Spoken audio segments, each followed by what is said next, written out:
Naquele tempo foi Jesus levado pelo Espírito Santo ao deserto para ser tentado pelo demônio. Depois de haver jejuado 40 dias e 40 noites, teve fome. E chegando-se o tentador, disse-lhe: Se és o Filho de Deus, ordena que essas pedras se convertam em pães. Ao que Jesus respondeu, dizendo: Está escrito, nem só de pão vive o homem, mas de toda palavra que sai da boca de Deus. Então o demônio levou a cidade santa e colocou sobre o pináculo do templo e disse-lhe: Se és o Filho de Deus, lança-te daqui abaixo, porque está escrito: Aos seus anjos ordenou acerca de ti, e nas mãos te tomarão, para que com teu pé jamais tropeces em alguma pedra. E Jesus disse-lhe: Também está escrito: Não tentarás o Senhor teu Deus. De novo levou o demônio a um monte muito alto e mostrou-lhe todos os reinos do mundo, com seu esplendor, dizendo-lhe: Tudo isto te darei se prostrado me adorares. Então disse-lhe Jesus: Vai-te, Satanás, porque está escrito: Adorarás ao Senhor teu Deus, e só a ele servirás. Então o deixou o demônio, e eis que os anjos se chegaram e o serviram. Em nome do Pai, do Filho e do Espírito Santo. Amém. Caríssimos irmãos, hoje é o 7º dia do falecimento do Sr. Antônio Maria Rocha, pai da Cristina. Temos uma atenção especial por ele. Peço a oração de todos aqui presentes. E aniversário também da Dona Eni. Temos também uma atenção por ela na missa. Me desculpe não ter passado no confessionário antes da missa. Logo terminar, irei para o confessionário, se alguém desejar se confessar. Estamos sem o Padre Marcelo, sem Dom André que está viajando. E, bom, peço desculpas. Após 30 anos de vida oculta, ou seja, 30 anos de vida simples, modesta, na companhia de São José e de Maria Santíssima, Nosso Senhor se prepara para iniciar a sua vida pública, ou seja, a sua pregação. Nosso Senhor vai começar a ensinar, vai começar a comunicar a doutrina, esta mesma doutrina que o mundo moderno não quer mais suportar. O mundo moderno prefere correr atrás de falsos mestres, como Lutero, como Maomé, quando a religião muçulmana se espalha cada vez mais por toda parte. Ou como os mestres mais recentes, que inspiraram o Concílio Vaticano II, os modernistas, e deram um novo impulso, ou então aqueles que deram um novo impulso a velhas heresias gnósticas, como René Guénon, como Chuon e seus seguidores. Todos esses falsos mestres ensinaram falsas doutrinas puramente humanas, ou diretamente inspiradas pelo demônio. Só Nosso Senhor pode nos falar do Pai. Só Ele pode nos falar de Deus, da vida divina, pois a Deus ninguém conhece, a não ser o Filho que está junto do Pai e aqueles a quem Ele revela. Ele o revela. A doutrina revelada é uma só. A religião é uma só. E é a religião que Nosso Senhor nos ensinou. A religião é aquilo que nos liga a Deus. Só a religião católica nos une a Deus. Só a religião católica nos conduz a Deus e a vida eterna. Não há nem duas, nem três, nem uma síntese de todas as religiões, como querem alguns. Religião há uma só e é a religião católica. Mediador entre Deus e os homens, há um só, e é Nosso Senhor Jesus Cristo. A Igreja é uma só, a Santa Igreja Católica Apostólica Romana. Salvação, santificação, elevação da alma a Deus, só há na Igreja Católica, pois só a Igreja Católica recebeu de Nosso Senhor os meios de santificação e de salvação. Fora da Igreja não há nem salvação, nem santificação, nem vida sobrenatural. Fora de Nosso Senhor Jesus Cristo, tudo é ou insuficiente ou falso. Se alguém se salva estando fora da Igreja, do ponto de vista externo, por causa de uma ignorância invencível, será ainda pela Igreja. Ele pertencerá à alma da Igreja. Será sempre pela Igreja que ele se salvará. Ninguém vai ao Pai senão pelo Filho. Ninguém entra no céu a não ser pelos méritos de Nosso Senhor Jesus Cristo. No céu não há budistas, nem hinduístas, nem muçulmanos, nem judeus, ou seja, os que aderem à religião judia tal como ela se apresenta hoje, tal como ela se tornou ao recusar e ao condenar nosso Senhor Jesus Cristo, que é o verdadeiro Messias. No céu não há gnósticos, nem o que se costuma chamar de esoteristas, que são os iniciados nessas doutrinas gnósticas, islâmicas, maçônicas ou coisas semelhantes. Ora, nosso Senhor se prepara para iniciar a sua pregação. Ele podia ter começado antes, podia ter começado aos 12 anos, ou mesmo antes, ele é Deus, poderia ter feito como ele quisesse, mas ele esperou 30 anos por causa da nossa fraqueza, para que não houvesse oposições ao haver uma criança ensinando a doutrina que pertence aos mestres. Com condescendência à nossa fraqueza, ele esperou 30 anos. Primeiro ele se fez batizar por São João Batista. No dia do seu batismo se manifestou a Santíssima Trindade. Ouviu-se a voz do Pai, viu-se o símbolo do Espírito Santo na pomba que apareceu, e o Filho recebeu o batismo. E o Pai disse: eis o meu Filho, em quem eu pus todas as minhas complacências. Então é o Filho que nós devemos escutar. Verdadeiro Deus, verdadeiro homem. Que Ele é Deus, Ele é a verdade, Ele é o bem-amado do Pai. Só Ele é o bem-amado do Pai. Fora dele ninguém é amado pelo Pai, com este amor que o Pai tem pelo Filho, este amor de predileção que o Pai tem pelo Filho. Mas pelo batismo, pela filiação adotiva que nos dá o batismo, pela graça divina, nós somos também filhos, e somos amados como o Filho. Eis a razão pela qual nós fomos criados, para entrar nessa sociedade do Pai, do Filho e do Espírito Santo. Mas para isso é necessário receber a doutrina do Filho, a doutrina de nosso Senhor Jesus Cristo, a doutrina da fé. Fora da fé não há vida divina. Fora da fé pode haver um conhecimento natural de Deus. Mas esse conhecimento não só é impreciso, mas ele não é suficiente. Ele não revela toda a realidade de Deus, sua vida, sua trindade, não revela o que nós precisamos saber, a respeito de nós mesmos, a respeito do pecado original, a respeito da redenção. Tudo isso fica fora de quem não tem a fé. Não adianta falar em uma revelação primordial, revelação primitiva. É nosso Senhor Jesus Cristo, é a Igreja Católica, que nos ensina o que é necessário saber para chegar ao céu. E fora da Igreja Católica não há nenhuma revelação primordial, alguma coisa que possa levar os homens à salvação. É necessário aprender o que a Igreja ensina, os sacramentos, 7 sacramentos, 10 mandamentos, as explicações que dá a Igreja, o controle que a Igreja faz do ponto de vista dos novos, de tudo que diz respeito à vida moral. É a Igreja que nos ensina a palavra de Deus. Ensina a doutrina de Deus, a doutrina de Nosso Senhor, sem a qual nós tropeçaremos e não chegaremos ao céu, sem a qual nós não teremos os sacramentos que nos dão a vida divina. Ora, o demônio teme a verdade, o demônio teme a revelação, o demônio teme e odeia todo pregador da verdade, pois ele é o pai da mentira, ele é orgulhoso, ele quer para si as honras que pertencem a Deus.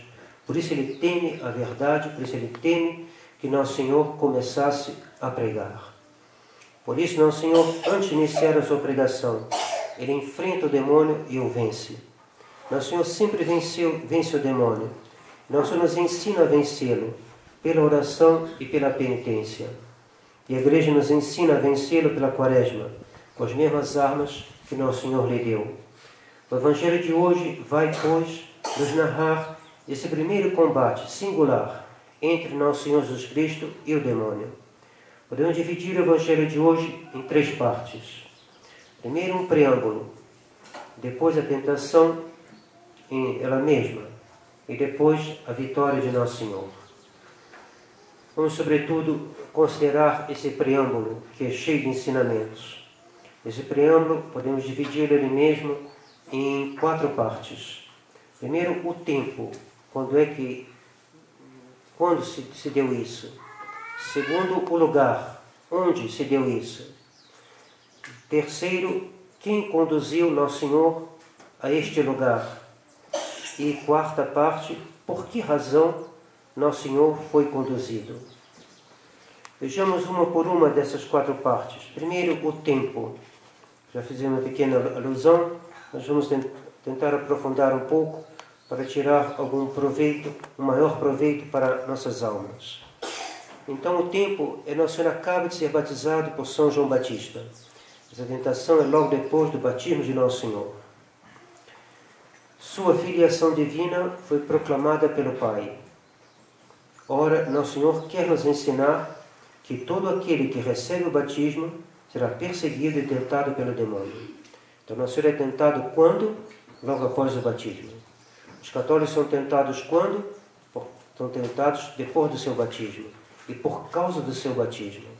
Que o demônio odeia quando ele vê uma alma na qual está a marca da Santíssima Trindade. Onde está a marca do batismo. Onde está o caráter de cristão. E então o demônio se aproxima. Filho, se tu entras no serviço de Deus, permanece na justiça e no temor, e prepara a tua alma para a tentação, diz o Eclesiástico. E Deus permite que nós sejamos tentados depois do batismo, pelas seguintes razões. Primeiro, para que a alma progrida no conhecimento e na prática da justiça, segundo a palavra da Escritura, quem não é tentado, que sabe ele. Então Deus permite que a gente seja tentado para, na tentação, compreender coisas que nós não compreenderíamos se não fôssemos tentados. A tentação tem um lucro para nós, contanto que nós nos unamos a Nosso Senhor para ser vencedor no meio da tentação, evidentemente. Segundo, para que nosso orgulho, que poderia nascer de nossa condição, sou batizado, sou católico, estou acima dos outros, sou melhor que os outros. Então, para rebaixar, nos rebaixar, para que a gente permaneça humilde, então vem a tentação. Para que a grandeza da revelação de São Paulo não me ensoberbecesse, foi-me dado um estímulo na minha carne, um anjo de Satanás que me esbofeteia. Então, a tentação nos torna humildes. A gente vê, não sou nada, eu posso cair a qualquer momento. Em seguida, para a confusão e humilhação do demônio, que constata quão grande é a virtude do Cristo, que ele não consegue superar, como está dito no livro de Jó. Não se consideraste o meu servo Jó? Então, o demônio, ele é natureza superior à nossa, tem vários meios de nos tentar, tem o mundo, tem a televisão, tem a internet, tem as falsas doutrinas, tem as escolas modernas, ele tem muitos meios, tem ele mesmo, que ele pode diretamente tentar uma alma, e se uma alma, e é uma humilhação para ele de ver que ele não conseguiu até hoje acabar com a igreja. Revolucionários da Revolução Francesa, eles invadiram Roma e disseram: isso vai ser o último Papa, vamos acabar com a igreja. E não acabaram. Humilhação para o demônio, não consegue acabar com a igreja. Tanto sangue que já derramaram, até hoje não conseguiram acabar. Humilhação para o demônio. Quarto, para que a alma se torne mais forte, segundo o que diz a Escritura: porque quiseste deixar os inimigos no meio dos filhos de Israel. Israel tomou posse da terra prometida, Deus deixou alguns inimigos, alguns povos, filisteus, outros povos, que mantinham o povo judeu em constante alerta. E assim ficavam, não se esmoreciam, estavam sempre combatendo, então não perdiam a sua força. E quinto, para que a alma reconheça a sua dignidade. Com efeito, a Santa Igreja Católica reconhece a proteção divina que a preserva de todo o mal no curso da sua história. A alma na tentação vê quanto Deus a ama, quanto ela é preciosa aos olhos de Deus. A igreja é tão perseguida, né? Em vez de perguntar a São Pio X quais são as notas da igreja, né? está no catecismo, né? Una, Santa, Católica, Apostólica, Romana. Ele acrescentou, e perseguida. E essa perseguição mostra a sua dignidade, porque Deus a protege, porque Ele a ama, porque Ele é preciosa aos seus olhos. E toda alma é preciosa aos olhos de Deus. Então, na própria tentação, se manifesta mais a grandeza da alma. Alguns creem que a igreja perecerá. Muitos predisseram sua ruína e morte sob os golpes da perseguição, sob os golpes da infiltração, ou por uma suposta perda da sua doutrina. Mas a igreja permanece invicta, superando todas as crises externas e internas. Mesmo o Concílio Vaticano II não consegue acabar com a igreja, que se levantaram no Solefebvre de Antônio de Castelmaia. A igreja permanece invicta, superando todas as crises externas e internas. E nisto ela considera o quanto ela é amada por Nosso Senhor, que a protege e lhe dá a vitória no meio da tentação. Então vimos o tempo, né? Esse tempo, logo após o batismo de Nosso Senhor, e para nós também, depois do nosso batismo, que a tentação vem em cima de nós.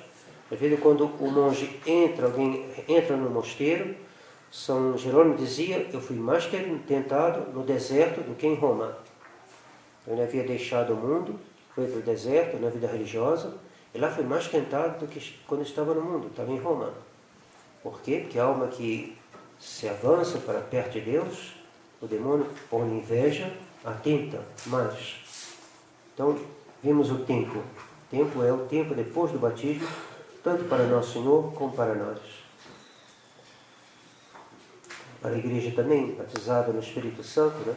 Depois de Pentecostes, a igreja vai ser perseguida, depois do seu batismo, batismo no Espírito Santo, né? O verdadeiro batismo no Espírito Santo, que é a confirmação, e não esse batismo no Espírito inventado pelos carismáticos. Então, depois do tempo, vejamos agora o lugar, que é muito importante, muito interessante aprofundar essa questão do lugar. Jesus foi conduzido ao deserto. O deserto é onde foi introduzido o povo de Israel após sua passagem pelo Mar Vermelho e antes de entrar na Terra Prometida. Então, o povo judeu deixou o Egito, passou o Mar Vermelho, que simboliza o batismo, entrou no deserto, ficou 40 anos no deserto e depois entrou na Terra Prometida, que simboliza o céu. Esses 40 anos no deserto simbolizam a vida presente. Então, no lugar, onde é que Nosso Senhor foi tentado? No deserto. Onde é que o povo hebreu foi tentado? No deserto. O que é o deserto, então? Nosso Senhor, após ser batizado por São João Batista, vai para o deserto, com o povo judeu, após a passagem pelo Mar Vermelho, foi conduzido ao deserto. Aqueles que foram batizados devem procurar a vida solitária e quieta, nos diz São Tomás. Ou abandonando o mundo corporalmente, como fazem os religiosos, ou ao menos e principalmente abandonando o mundo pelo coração. 6 dias para trabalhar e 1 para ficar no deserto. O domingo deve ser um dia de deserto, por assim dizer. Um dia que a gente vem à missa, um dia que a gente se recolhe. A pessoa que aproveitasse o domingo para ficar o tempo todo fazendo festa, ele mostraria que ele não entendeu a razão do domingo. Domingo é um dia de contemplação, é um dia de deserto. Claro, temos que receber os hóspedes, temos que ter uma vida social também, mas o principal da razão do domingo é o descanso. Depois de 6 dias de criação, Deus descansou no 7º dia. É uma imagem que Deus não se cansa. Então Deus não descansa. É mais para nos ensinar que nós devemos dar um tempo à contemplação. E o domingo deve ser santificado especialmente pela oração, pelo recolhimento, pelo deserto.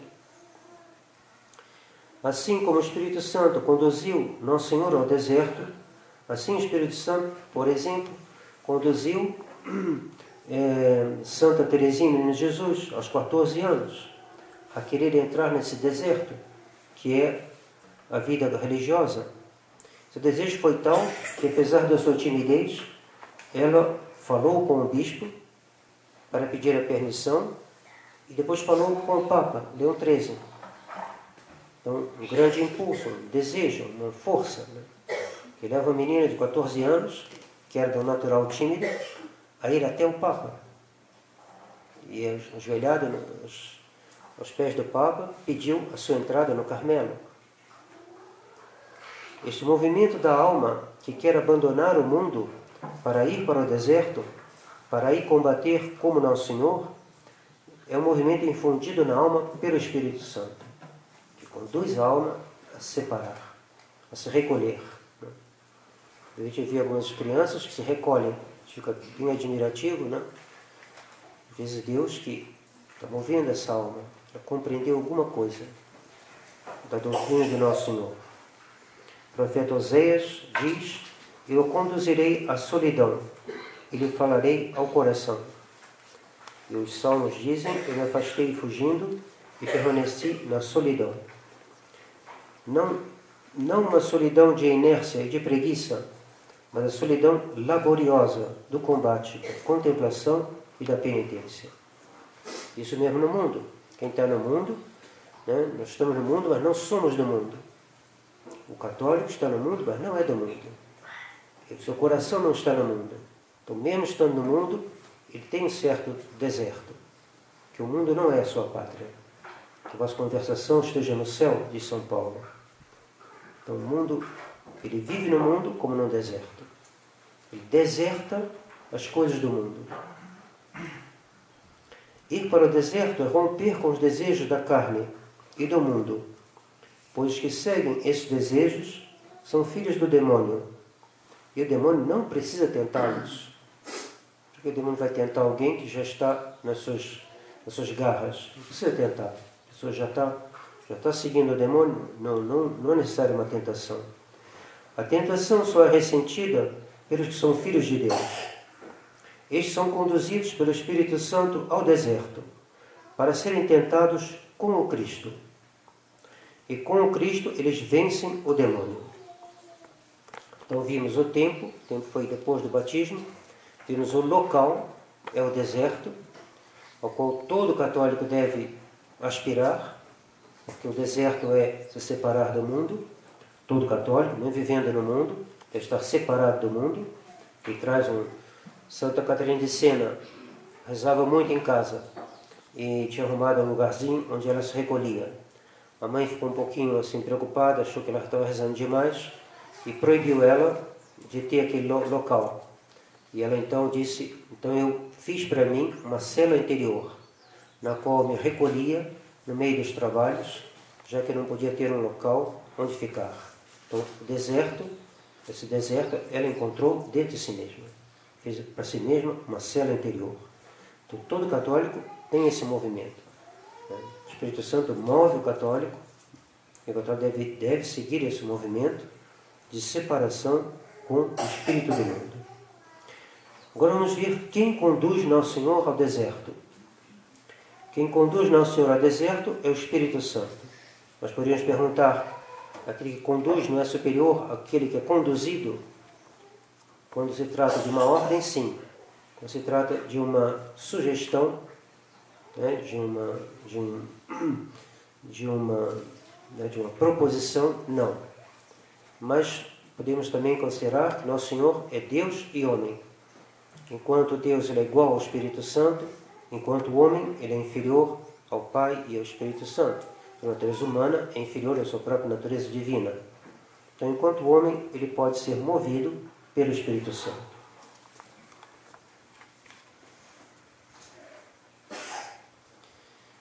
Assim os homens também, a imitação de Nosso Senhor, são movidos pelo Espírito Santo quando são movidos pela caridade. Pois Deus é caridade. E São Paulo nos diz: a caridade me move, a caridade me constrange, a caridade me impulsiona. Ou seja, o Espírito Santo me impulsiona, o Espírito Santo me conduz. Então, quem conduz Nosso Senhor ao deserto é a caridade. É o Espírito Santo que é a caridade. O Senhor vai ao deserto com um motivo de caridade. É um vento impetuoso do Espírito Santo que move os verdadeiros filhos de Deus. Estes são verdadeiros filhos de Deus que são movidos pelo Espírito Santo, diz a Escritura. E eles são movidos ao combate e saem vitoriosos pela virtude de Nosso Senhor. Então vimos o tempo, vimos o lugar, vimos quem move.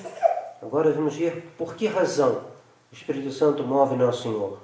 Nós já sabemos a resposta, mas vamos explicitá-la um pouco mais para nossa instrução e nossa edificação. Nosso Senhor foi conduzido ao deserto para ser tentado pelo demônio. Está na Escritura. Ut tentaretur a diabolo. Nosso Senhor quis ser tentado para que, assim como sua morte na cruz foi fonte de vida para nós, assim sua tentação foi para nós fonte de vitória sobre as tentações. O combate ao Senhor, a vitória ao Senhor, é fonte de vitória para nós. Quando nós fomos tentados, lembre-se de Nosso Senhor, tentado, peça a Ele a sua graça para vencer o demônio.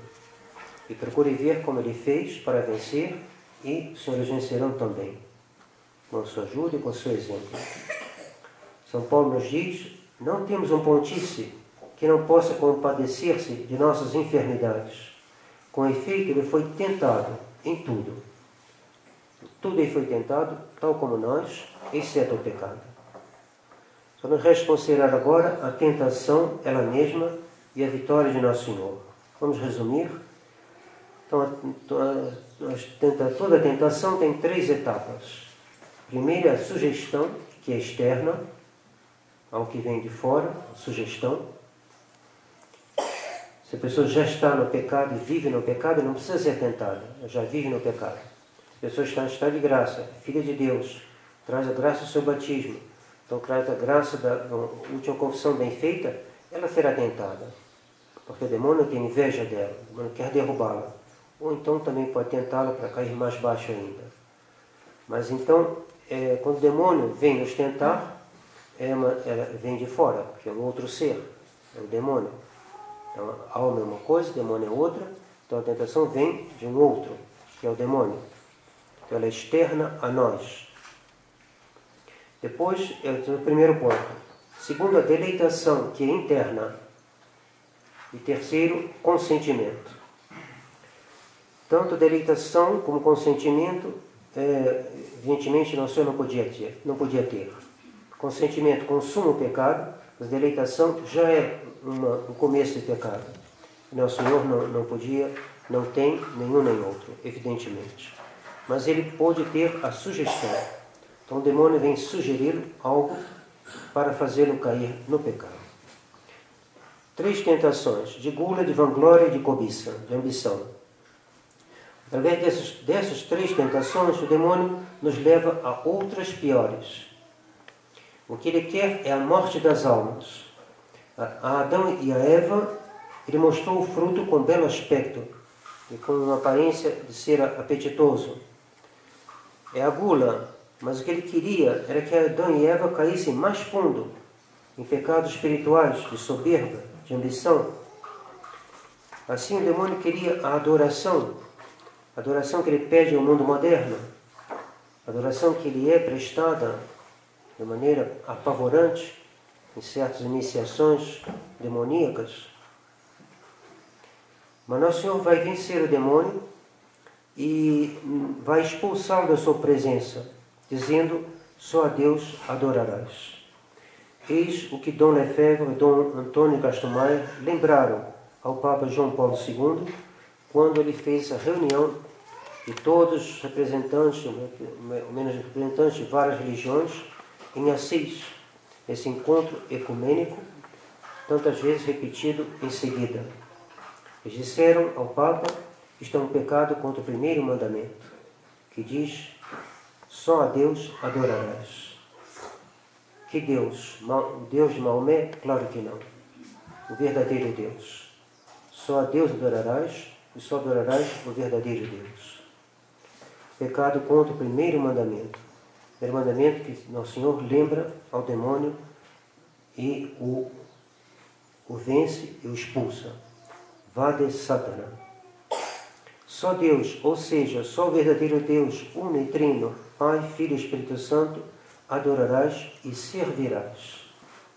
Então, a adoração interna do culto e servirás pela obediência aos mandamentos. Fiquemos firmes, pois, caríssimos irmãos, pois a tentação hoje é grande, grande tentação de abandonar Nosso Senhor e de adorar o demônio sob a aparência de tolerância, de ecumenismo e mesmo de procura de uma falsa tradição, como alguns, eram coisas que a gente não ouvia falar aqui no Brasil, mas a gente vê que está se aproximando, a gente escuta aqui e ali, uns que falam de uma tradição primordial. Cuidado com essas coisas, isso não é católico, isso conduz à separação de Nosso Senhor e pode levar à adoração do demônio. A todas essas tentações nós respondemos como Nosso Senhor, Vade Satana. Que o Imaculado Coração de Maria nos guarde de toda heresia e nos conduza à vitória. Pai, do Filho e Espírito Santo. Amém.